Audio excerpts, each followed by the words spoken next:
Break के बाद आप सभी दर्शकों का स्वागत है। आप देख रहे हैं जी न्यूज। बिलासपुर के तोरवा थाना क्षेत्र से एक दिल दहला देने वाला मामला सामने आया है, जहां एनआई कॉलोनी में रहने वाली पूर्णिमा राजपूत की संदिग्ध हालतों में मौत ने इंसानियत को झकझोर कर रख दिया। परिजन इसे आत्महत्या नहीं बल्कि हत्या बता रहे हैं। सवाल उठ रहे हैं, क्या यह घरेलू कलह का अंजाम था या फिर एक खौफनाक साजिश? आइए जानते हैं पूरी कहानी। तोरवा थाना क्षेत्र के एनआई कॉलोनी में रहने वाली महिला पूर्णिमा राजपूत की मौत ने पूरे इलाकों को सकते में डाल दिया है। रविवार 9 नवंबर की रात उसके पति राजेंद्र सिंह राजपूत ने उसे फांसी लगाने की बात कहते हुए लाइफ केयर हॉस्पिटल में भर्ती कराया था। इलाज के दौरान सोमवार 10 नवंबर की सुबह पूर्णिमा ने दम तोड़ दिया। पुलिस ने प्रारंभिक रूप से मर्ग कैंप कर शव को जिला अस्पताल मरचूरी भेजा, लेकिन वहां जो हंगामा हुआ उसने पूरे मामले का रुख ही बदल दिया। मरचूरी में पहुंचे मृतका के परिजनों ने जोरदार हंगामा करते हुए पति राजेंद्र सिंह राजपूत पर हत्या का आरोप लगाया। उनका कहना है कि कोई आत्महत्या नहीं बल्कि एक सोची समझी साजिश है। मृतका के पिता शंभूराम राजपूत नकपुरा सरगांव निवासी ने आरोप लगाया कि दामाद राजेंद्र का चरित्र संदेहास्पद है और वो अवैध संबंधों में लिप्त था। उन्होंने कहा कि जब पूर्णिमा ने विरोध किया तब उसने गुस्से में उसकी हत्या कर दी और बाद में उसे आत्महत्या का रूप देने की कोशिश की। जानकारी के अनुसार आरोपी पति राजेंद्र सिंह राजपूत मूल रूप से घोरा बेमतारा का स्थायी निवासी है। फिलहाल रेलवे एनी कॉलोनी में अस्थायी रूप से परिवार के साथ रह रहा था। बताया जा रहा है कि वो एसपी ऑफिस में ड्राइवर के रूप में काम करता था और पहले डीजल पेट्रोल घोटाले में भी जेल जा चुका है। इतना ही नहीं, वो खुद को क्राइम ब्रांच का पुलिसकर्मी बताकर लोगों को गुमराह करता था और इसी झूठे के सहारे पूर्णिमा से विवाह किया था। एक आग बारह ऊपर गलत दावेरी से बता रही लड़की है, अभी मार की रिपोर्ट करे लगते मोला ये लाइव भर्ती करे तभी खत्म हो गई से। तो काल मोला बताई से देखे लाए रहे तो आइसुम रही से, अब आज बताई बिहनिया कर फिर घर चलते रहे तो ख़त्म हो गई। क्यों बताई से ये कोई महिला से तक प्रेम है कर। मृतका के परिजनों को आरोप है कि शादी के बाद से ही राजेंद्र पूर्णिमा के साथ अमानवीय व्यवहार करता था। आए दिन झगड़े होते थे और अक्सर वो उसे प्रताड़ित करता था। पूर्णिमा ने कई बार मायके में शिकायत की, लेकिन 3 बच्चों की परवरिश की वजह से वो हर बार घर लौट आती थी। अब उसी घर में उसकी लाश निकलने पर परिजन बदहवास है और न्याय की गुहार लगा रहे हैं। मामले की गंभीरता को देखते हुए तोरवा थाना पुलिस ने जांच शुरू कर दी है। पुलिस का कहना है कि सभी परिस्थितिजन्य सबूतों को ध्यान में रखते हुए मामले की उच्च स्तरीय जांच की जाएगी। पोस्टमार्टम रिपोर्ट आने के बाद स्थिति स्पष्ट होगी।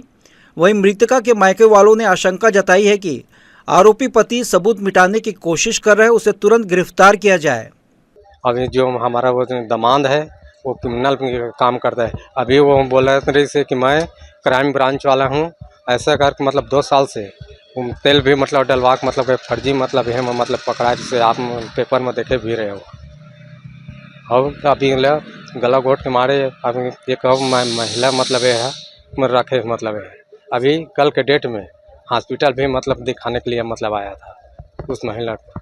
अब सवाल ये है कि 2 बेटियों और एक छोटे बच्चों का क्या होगा, जिनकी मां अब इस दुनिया में नहीं रही। परिजनों की आंखों में आंसू और दिल में सवाल है, क्या पूर्णिमा को इंसाफ मिलेगा या फिर वो मामला भी फाइलों में दब कर रह जाएगा। बिलासपुर की इस दर्दनाक घटना ने समाज को एक बार फिर झकझोर दिया और ये सवाल छोड़ गया है कि आखिर कब तक महिलाएं इस तरह घरेलू हिंसा की शिकार बनती रहेंगी। फिलहाल तोरवा पुलिस जांच में जुटी है, लेकिन मृतका के परिजनों की एक ही मांग है, दोषी को कड़ी से कड़ी सजा मिले और पूर्णिमा को न्याय। जी न्यूज़ के लिए कैमरामैन राकेश खरे के साथ मोहम्मद नासिर की रिपोर्ट। खैरागढ़ जिले से एक दिल दहला देने वाला मामला सामने आया, जहां 2 मासूम भाई बहन की हत्या के पीछे का राज महज 12 घंटे में खुल गया। छुईखदान थाना क्षेत्र के गांव झूरा नदी में रविवार को 2 वर्षीय राधिका और 4 वर्षीय करण वर्मा के शव गांव के एक बाड़ी के कुएं से बरामद हुए थे। इस घटना से गांव में मातम पसर गया और परिजन बदहवास हालत में पुलिस के पास पहुंचे। पुलिस ने तत्परता दिखाते हुए जांच शुरू की और गांव में पूछताछ के दौरान संदेह के घेरे में आई एक नाबालिग लड़की को अभिरक्षा में लिया। पूछताछ में उसने चौंकाने वाला खुलासा किया कि मृतक करण उसे चोरनी और चोर कहकर चिढ़ाता था। इसी बात से गुस्से में आकर उसने दोनों बच्चों को खेल खेल में बाड़ी के कुएं में धक्का दे दिया, जिससे उनकी मौत हो गई। अतिरिक्त पुलिस अधीक्षक नितेश गौतम ने प्रेस कॉन्फ्रेंस में बताया कि पुलिस ने संवेदनशीलता और तेजी दिखाते हुए इस दोहरे हत्याकांड का खुलासा मात्र 12 घंटे में कर दिया। आरोपी नाबालिग बुआ के खिलाफ विधि अनुसार कार्रवाई करते उसे किशोर न्यायालय में पेश किया जा रहा है। इस घटना ने पूरे क्षेत्र में झकझोर दिया और सवाल छोड़ दिया कि गुस्से की एक पल की भूल कितनी बड़ी त्रासदी बन सकती है। वर्मा जो कि झूरा नदी निवासी है, उनके द्वारा 9 नवंबर की सुबह थाने में सूचना दी गई कि इनके 2 बच्चे, राधिका जो कि लगभग 2 साल की है और इनका बेटा करण जो लगभग 4 साल का है, वो 9 नवंबर की सुबह 10 बजे से मिसिंग है, कहीं दिखाई नहीं दे रहे हैं। तो उनके द्वारा फिर आसपास गाँव के लोगों के साथ में सर्चिंग शुरू की गई, पुलिस को भी सूचना दी गई। तो जो वर्मा परिवार है, उनका जो परिवार वर्मा परिवार, उसका जो कुआं है, जब वो लोग वहाँ जाके देखे तो वहाँ पर उनको अपनी बेटी जो है राधिका, उसकी लाश दिखी। तो फिर वहीं गांव के लोगों के सहयोग से बॉडी को बाहर निकाला गया पुलिस की उपस्थिति में ही, और दिखाया गया तो बॉडी पे उसके चेहरे और मुंह पर कपड़ा जो स्कार्फ होता है वो बंधा हुआ था। फिर जो उनका जो बेटा है उसकी भी खोजबीन शुरू की गई, वो भी कहीं आसपास दिखा नहीं, तो संभावना व्यक्त की गई कि शायद वो भी कुएं में ही होगा। तो कुएं में फिर गांव के लोग ही वहाँ पर अंदर जाकर के पानी के अंदर चेक किए, तो वहाँ पर भी उनकी बेटी जो है करण, उसकी बॉडी मिली।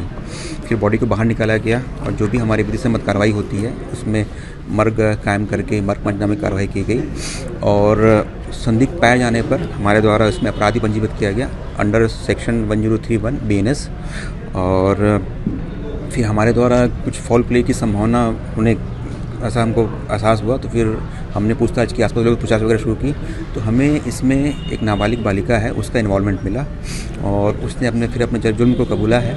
और इसमें जो भी विधि सम्मत कार्रवाई होती है हमारे द्वारा की जा रही है, और जल्द ही विधि संगत जो बालिका है उसको माननीय किशोर न्यायालय में पेश कर आगे कार्रवाई की जाएगी। सर, मोटो क्राइम क्या है? मोटो क्राइम ये है कि जो नाबालिग जो बालिका है उसको चोटी चोड़नी बोलते थे, और कई बार उसको ये सब बातें बोला जा रहा था। तो ये चीज़ जो है उसमें एक पर्सनल ग्रज उसमें उत्पन्न हो गया था। और जो मृतक है करण, जो लड़का जो 4 साल का है, उसने भी कल इसको चुट्टी बोला, तो इसी बात को लेकर के वो तत्कालिक रूप से आहत हुई और कुएं में धक्का दे करके इसने हत्या की है। राजधानी रायपुर के कबीरनगर थाना क्षेत्र के हीरापुर जरवाई इलाके में दोपहर से चक्काजाम की स्थिति बनी हुई है। पिछले 2 घंटे से रिंग रोड नंबर 3 पर करीब 10 किलोमीटर लंबा जाम लगा हुआ है। यह विरोध प्रदर्शन 2 मासूम बच्चों की दर्दनाक मौत के बाद शुरू हुआ, जिन्होंने इलाके में बने गहरे गड्ढे में डूबकर दम तोड़ दिया। घटना के बाद स्थानीय नागरिकों में भारी आक्रोश है। प्रदर्शनकारी सड़क पर उतरकर पीड़ित परिवार को मुआवजा देने और इलाके में निर्माण कार्य कर रहे प्राइवेट बिल्डर के खिलाफ हत्या का मामला दर्ज करने की मांग कर रहे हैं। आक्रोशित भीड़ को नियंत्रित करने के लिए प्रशासन की ओर से भारी पुलिस बल तैनात किया गया है। मौके पर CSP, ADM, SDM और 4 थानों की पुलिस मौजूद है। प्रशासनिक अधिकारी प्रदर्शनकारियों से बातचीत कर स्थिति को शांत करने की कोशिश में जुटे हैं। वहीं जाम की वजह से रिंग रोड नंबर 3 पर वाहनों की लंबी कतारें लग गई हैं। देर शाम तक स्थिति नियंत्रण में आने की उम्मीद जताई जा रही है। जांजगीर चांपा जिले के विवेकानंद मुख्य मार्ग पर सोमवार सुबह लगभग 10 बजे एक बड़ा सड़क हादसा हो गया। चांपा से जांजगीर की ओर जा रही एक तेज रफ्तार एम्बुलेंस ने सड़क किनारे खड़ी मालवाहक गाड़ी को जोरदार टक्कर मार दी। टक्कर इतनी जबरदस्त थी कि मालवाहक गाड़ी करीब 10 मीटर तक पीछे खिसक गई। हादसे के बाद मौके पर अफरा तफरी का माहौल बन गया। स्थानीय लोगों ने तुरंत मौके पर पहुंचकर घायलों को बाहर निकाला और प्राथमिक स्वास्थ्य केंद्र पहुंचाया। हादसे में कुछ 5 लोग घायल हुए हैं। एम्बुलेंस में सवार पंचराम और ठंडाराम को सिर पर और चेहरे पर गंभीर चोटें आई, जबकि मालवाहक गाड़ी के चालक सहित 2 अन्य लोगों को भी चोटें लगी हैं। सभी घायलों का इलाज प्राथमिक स्वास्थ्य केंद्र में जारी है। प्रत्यक्षदर्शियों के अनुसार चांपा के नायक अस्पताल से मरीज को लेकर एम्बुलेंस जांजगीर जांच के लिए जा रही थी, तभी नियंत्रण खोने से दुर्घटना हुई। हादसे की सूचना मिलते ही पुलिस मौके पर पहुंची और जाम हटाने का कार्य शुरू किया। फिलहाल पुलिस ने दोनों वाहनों को जब्त कर लिया और मामले की जांच जारी है। जांजगीर चांपा जिले के खरोद थाना क्षेत्र में सोमवार दोपहर एक बड़ी वारदात सामने आई। जानकारी के अनुसार सोमवार को लगभग 3 बजे 2 अज्ञात बाइक सवार युवक SK ज्वेलर्स दुकान में पहुंचे। दोनों ने दुकानदार से चैन दिखाने की मांग की। दुकानदार जब उन्हें सोने की चैन दिखा रहा था, तभी दोनों ने मौका पाकर चैन से भरा डिब्बा झपट लिया और मौके से फरार हो गए। दुकानदार के शोर मचाने पर आसपास के लोग इकट्ठा हुए, लेकिन तब तक आरोपी तेज रफ्तार बाइक से बिलासपुर की दिशा में भाग निकले।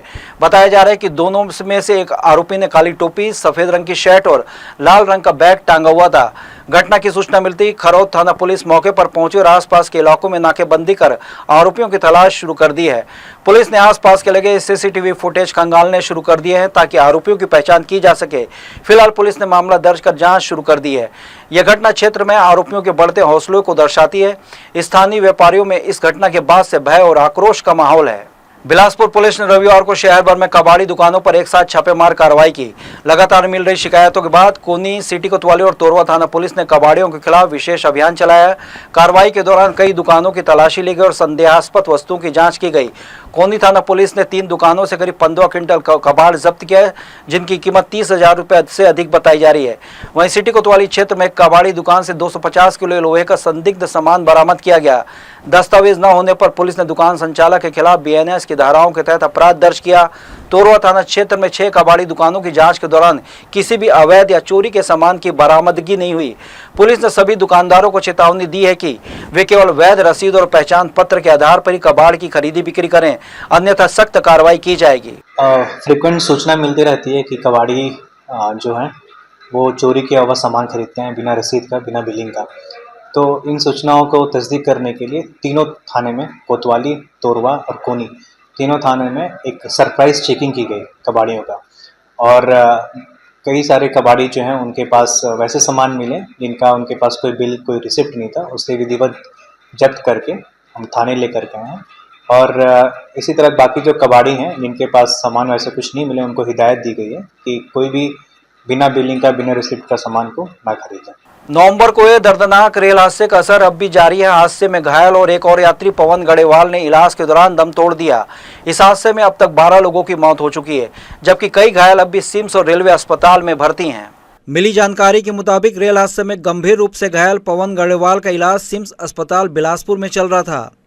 डॉक्टरों की देखरेख में उनकी हालत में सुधार आया था, जिसके बाद उन्हें छुट्टी दे दी गई। परिजन उन्हें घर लेकर पहुंचे और घर पर ही उनकी देखभाल की जा रही थी। लेकिन रविवार देर रात पवन की तबीयत अचानक बिगड़ गई। उन्हें तेज़ दर्द और सांस लेने में तकलीफ हुई, जिसके बाद परिजन उन्हें फौरन सिम्स अस्पताल लेकर पहुंचे। वहां डॉक्टरों ने जांच के बाद पवन को मृत घोषित कर दिया। पवन की मौत की खबर मिलते ही परिवार और परिचितों में कोहराम मच गया।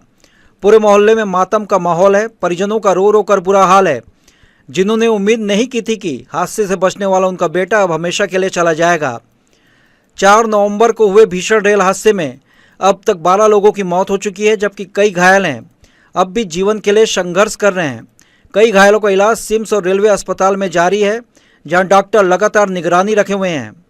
ट्रेन हादसे में वहाँ टकराया ना मालगाड़ी से। जी। तो हम लोग भी दोनों, उसका ससुर है, मैं यहाँ पीछे डिब्बा में बैठे थे, सामने में वो था इंजन में। तो जैसी जो धमाका हुआ वहाँ, उसके बाद कूदे। उसी में सिर में चोट लग गया था, गंभीर चोट। वो सीने में आया था, यहाँ आया था, पैर में आया। रेल हादसे की यह नई मौत एक बार फिर उस भयावह दिन की याद ताज़ा कर गई। सवाल अब भी वही है, आखिर कब तक लापरवाही के शिकार बनते रहेंगे बेगुनाह यात्री, और कब होगी सुरक्षित यात्रा की गारंटी। जी न्यूज़ के लिए कैमरामैन राकेश खरे के साथ मोहम्मद नासिर की रिपोर्ट। बिलासपुर जंक्शन पर एक दर्दनाक घटना टल गई, जब पत्नी की मारपीट और गालियों से परेशान एक व्यक्ति आत्महत्या करने ट्रेन के सामने पहुंच गया। मौके पर मौजूद जीआरपी की टीम ने सूझबूझ और तत्परता से उसकी जान बचा ली। यह घटना स्टेशन के प्लेटफॉर्म नंबर 1 की है, जहां कुछ सेकंड की देरी भी उसकी जिंदगी छीन सकती थी। सरकंडा निवासी 50 वर्षीय कपिल सिंह राजपूत अपनी पत्नी से झगड़े के बाद घर छोड़कर स्टेशन गया था। बताया जा रहा है कि वो ट्रेन की पटरियों के बीच जाकर बैठ गया था। तभी ड्यूटी पर तैनात जीआरपी स्टाफ ने उसे देखकर तुरंत खींचकर बाहर निकाला। थाने लाकर जब जीआरपी ने उससे बात की तो कपिल ने रोते हुए बताया कि पत्नी की लगातार मारपीट और गाली गलौज से वो टूट चुका था और मरने के अलावा कोई रास्ता नहीं दिख रहा था। जीआरपी जवानों ने उसे समझाया, सांत्वना दी और उसके परिवार को सूचना दी। आज दिनांक 8/11/2025 को करीब 2:05 में एक व्यक्ति जो railway station Bilaspur platform number 1 में अपने आत्महत्या करने के लिए आया था, जिसे हम लोगों ने रोक के उसको बचाया। तो अभी सांत्वना दिया जाएगा, घर भेजा जाएगा। उनका नाम है कपिल सिंह राजपूत, पिता अवध सिंह राजपूत, 50 साल वर्ष उनका उम्र है। अपोलो अस्पताल के पास रहने वाला बताया है, जिसे समझाए दे के घर भेजा जा रहा है। इसका कारण क्या कारण, किस लिए? घरेलू मतलब पारिवारिक विवाद के कारण व्यथित होकर स्टेशन आया था। हम लोगों ने देखा, हमें लगा कि ये कुछ गलत काम कर सकता है, इसलिए हमने उसे पकड़ा और उसको वहाँ से उठाया। कितने नंबर प्लेटफार्म में? प्लेटफार्म नंबर 1 में मालगाड़ी के नीचे घुसने का प्रयास कर रहा था। तो ये थे इस बुलेटिन की खबरें। देश विदेश की तमाम खबरों के लिए बने रहिए जी न्यूज़ के साथ। मुलाकात होगी अगले बुलेटिन में, तब तक के लिए मुझे दीजिए इजाज़त। आप स्वस्थ रहें, खुश रहें, अपना बहुत बहुत ख्याल रखें और देखते रहिए जी न्यूज़। नमस्कार।